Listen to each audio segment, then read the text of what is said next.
Hello and welcome to this RenderCAD update. I've got some exciting new updates to show you. Over on Render Studio, the first thing you will notice is the user interface is cleaned up so that you have more space to work. At the very top, you will see a Get Free Credits button. This will open up a modal that shows you different ways you can earn free credits from us to use for rendering. One of those is taking a survey, referring a friend, leaving us a review, posting something on LinkedIn or Twitter. So check it out for some free credits. Next, if you open up the tutorials modal, there's a new tutorial for using prompts, tutorial 6. I see a lot of users using prompts incorrectly, and this will show you an efficient way to use prompts and get better results. We've updated the /developers page to have better API references. If you click on this copy API spec for LLM, you'll be able to paste that into Gemini or any other agentic coding app you like and create an automated app for you. We'll have tutorials for this in the future. Next, there are some exciting new background options. So open up the background dropdown, and immediately you will see a new button called Sketchfab. If you click this lets you insert a Sketchfab link and will allow you to view a model that you've uploaded to Sketchfab to use for setting up your background. I'll show you that in a moment. Next, there's been an improvement to the upload file types. It now supports HDR files, so you can upload either just a normal picture or an HDR file, and it will prompt you through that process. Next, let's check out the changes to the background library. You'll see a new option for filtering by type, 2D images, 360 view backgrounds, and 3D scene backgrounds. So if we select a 360 view, this is an HDR background. So we could type in something like road, and it will load this HDR viewer. And you could select that, and it will use that snip as the background reference for your render.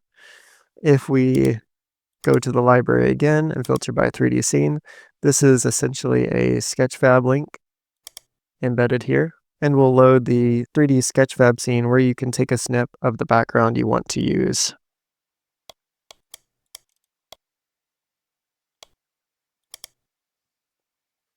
And last but not least, there are tons of new materials added to the library for wood textures.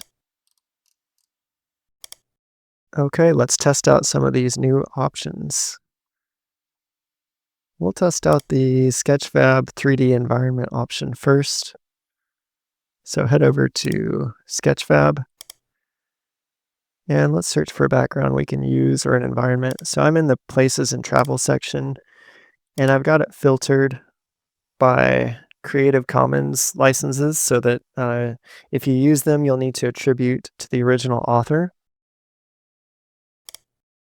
And staff picks checked so that it kind of filters out some of the lesser quality backgrounds. So let's search for road, and this one right here looks pretty good.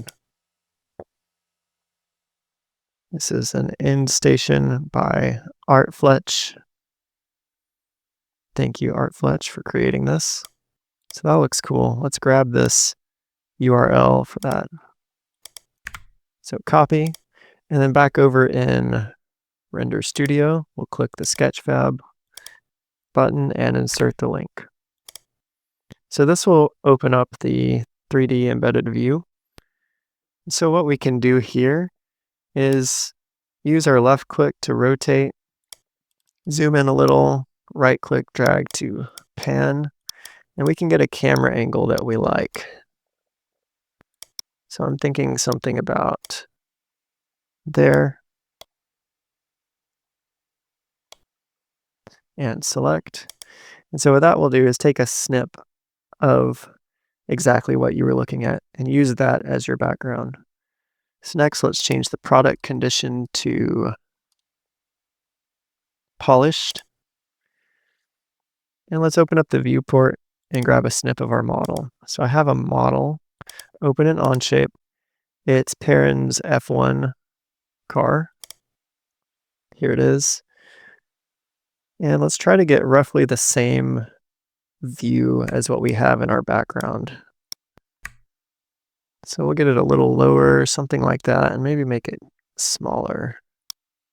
So if we head back over to Render Studio, we can see this in our viewport. And we'll do something like that and capture it. I'll make sure we do some double checks on the settings. So realistic mode, HD, and exact. We'll leave the material as auto so that it tries to get the materials that the input image is implying.